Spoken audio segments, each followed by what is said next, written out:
சொல்லணும்ல. அதுக்குதான் தாத்தா காலத்து ஆளுங்க ஒரு ஐடியா பண்ணாங்க.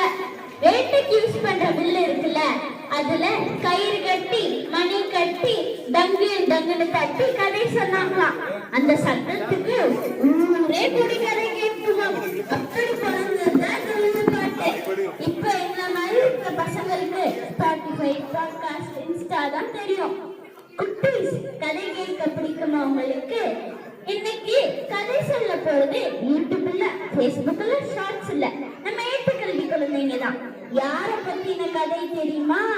9 வயசுல கப்பலேறி கடல் தாண்டி பர்மாக்கு போன நம்ம பாட்டையாக்களும் சம்பாதிச்சதுல பாதி கோவிலுக்கும் பள்ளிக்கூடத்துக்கும் கொடை கொடுத்த நம்ம ஐயாக்களும் பிறந்த இந்த நகரத்தார்களோட பெருமையும் அவங்க கடைபிடிச்ச நாகரிகத்தையும் பத்தி தான் கேட்க போறோம். இந்த கதைக்காக நீங்க லைக் பண்ண வேண்டாம், சப்ஸ்கிரைப் பண்ண வேண்டாம், கமெண்ட் சொல்ல வேண்டாம். கை தட்டி எங்க பசங்களை என்கரேஜ் பண்ணா மட்டும் போதும்.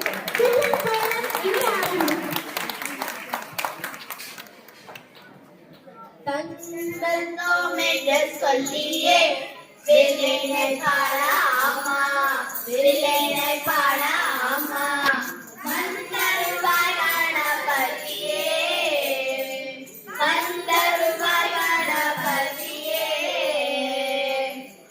அந்த கால இந்த கால கதைய கேட்க வந்திருக்கும், அந்த கால இந்த கால கதைய கேட்க வந்திருக்கும். சபையோர மனைவி சொல்ல, சபையோர மனைவி சொல்ல, வில்லினை பாடாமா, வில்லினை பாடாமா, வந்தருவாய் கணபதியே, வந்தருவாய் கணபதியே. முழுமுதல் கடவுளான கணபதியை வணங்கியாச்சு. இப்ப இங்க வந்திருக்கும் ஐயா, ஆயா, அப்பத்தா, ஐத்தை, மாமா, மாமி, அப்பச்சி, ஆத்தா, அண்ணன், அண்ணமட்டி, தம்பி, தங்கச்சி, ஆச்சி, ஐத்தா மற்றும் நம்மள மாதிரி அழகா வந்திருக்க குட்டீஸ் சுட்டீஸ்க்கு ஒரு வணக்கத்தை போட்டுருவோமா? போட்டுதான் போச்சு. வணக்கம் வணக்கம் வணக்கம். ஆயக்கலைகள் 64. ஓஹோ, அதுல ஒண்ணுதான் அந்த வில்லு பாட்டு. ஓஹோ, ஆமா, இன்னைக்கு நம்ம எதை பத்தி பாட போறோம்? அப்படி கேள்வி நகரத்த நாகரிகம் பத்தி தான் பாட போகிறோம். ஓஹோ, அந்த செட்டிநாட்டு சீமையை பத்தி தான் பாட போறோமா? ஆமா ஆமா, சரியா சொன்ன. ஆரம்பிப்போமா? எந்த ஒரு காரியத்தையும் தொடங்கும் போது நகரத்தார்கள் எதை போடுவாங்க? இன்ஸ்டால ஒரு லைக் போடுவாங்க. ஓஹோ, அடே அதுலடா பிள்ளாசி. ஓஹோ, ஊ என்று போட்டுதான் எதையும் ஆரம்பிப்பாங்க. ஓஹோ, அன்னைக்கு கணக்கு புத்தகத்துல போட்டாங்க, இன்னைக்கு வாட்ஸ்அப் மெசேஜ்ல போடுறாங்க. ஓஹோ, பிள்ளையார் போட்டா அந்த தொழில் பிசகாம நடக்கும்னு அவங்க நம்பிக்கை. ஓஹோ, ஆமாங்க ஆமா, அந்த சுழி இல்லாம இவங்க வழிமாற மாட்டாங்க. ஓஹோ, சுழி போடுவது அந்த காலம், அது அந்த காலம், போடுவது இந்த காலம், இது இந்த காலம்.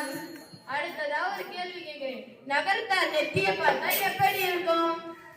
பல பலனு கண்ணாடி மாதிரி இருக்கும்.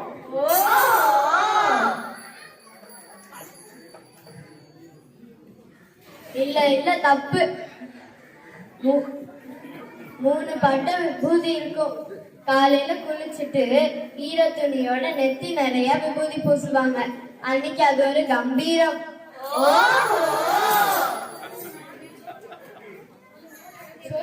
இன்னைக்கு நம்ம பசங்க எப்படி தெரியுமா? ஸ்கூலுக்கு போகும்போது அம்மா விபூதி பூசி விட்டா பஸ் இருந்தும் யாரும் பார்க்காதப்போ அப்படியே மெதுவா தொடச்சிடுவாங்க. ஆனா எக்ஸாம் டைம் வந்துட்டா மட்டும் போதும், நெத்தி முழுக்க விபூதி பூசிக்கிட்டு சாமி முன்னாடி நிற்பாங்க. இது உலகமாக உண்மை புலவரே, பக்தியில் சட்டை போடுவதா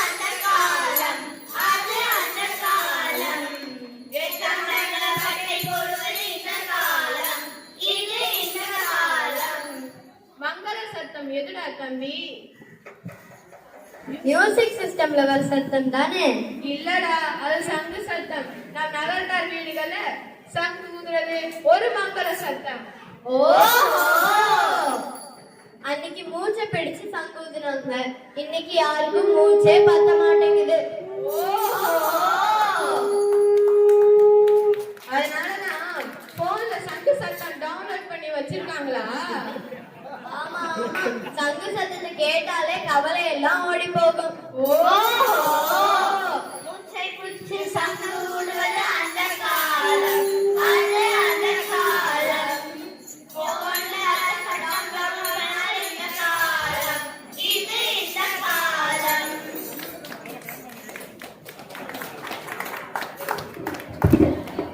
செட்டிநாடு வீட்டை பார்த்தா என்ன ஒரு அழகு!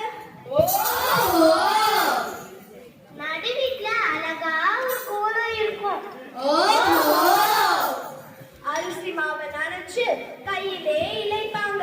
அதுக்கு பேரு தான் இலைக்கோலம்.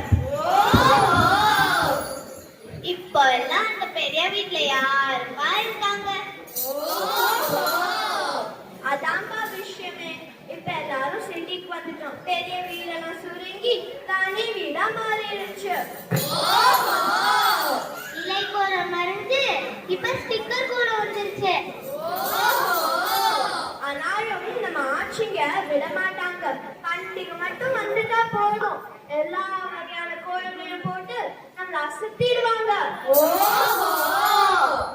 அந்த காலம் அது அது அது நம் செட்டியார் காலம், இந்த காலம் இது இது இது நம் ஆட்சிகள் காலம். காலம் வேணா மாறலாம், ஆனா நம்ம நகரத்தார் பண்பாடு என்னைக்குமே மாறாது, மறைஞ்சும் போகாது. அது எப்போதும் நம்ம மனசுக்குள்ளே வாழுது. ஆக மொத்தத்துல என்னதான் காலம் மாறினாலும் AI யுகம் வந்தாலும் நம் நகர்த்தார் பண்பாடு என்னைக்குமே மாறாதுப்பா. பழமையை மறக்காம புதுமை ஏத்துக்கவும், நகரத்தார் பெருமை ஊருக்கெல்லாம் சொல்லுவோம். நீங்களும் என்னை ஏட்டுக்கல்வி பெருமையை ஊருக்கெல்லாம் சொல்லி எங்களை சந்தோஷப்படுத்துங்க. இத்துடன் இந்த இல்லத்தை நிறைவு பெறுகிறது. 9 கோவில்களை நிர்வாகம் செய்த பெருமை, கடல் கடந்து வியாபாரம் செய்த திறமை, கணக்கில் கருப்பில்லை என்ற நேர்மை, இதெல்லாம் சேர்ந்ததுதான் நகரத்தார் பாரம்பரியம். இததான் வில்லிசை மூலமா ஏட்டுக்கல்வி குழந்தைங்க நாங்க உங்களுக்கு நினைவுபடுத்த நினைச்சோம். இந்த பாரம்பரியம் நம்மோடு நீக்க கூடாது. அடுத்த தலைமுறைக்கும் போகணும்னு இவ்வளோ முயற்சி எடுத்த நம்ம நகரத்தார் வேர்களை தேடி அமைப்புக்கு பெரிய நன்றி சொல்ல கடமைப்பட்டிருக்கோம். நீங்களே யாருக்காவது கதை சொல்லணும்னு நினைச்சா எங்களை கூப்பிடுங்க. வில்லோட கிளம்பி வந்துடும். மறக்காம எங்க நம்பரை வாங்கிட்டு போயிருங்க. பணம் மட்டும் இல்ல, பண்பும் சேர்த்த பாரம்பரியம். நகரத்தார் பாரம்பரியம் வாழ்கவே வாழ்க.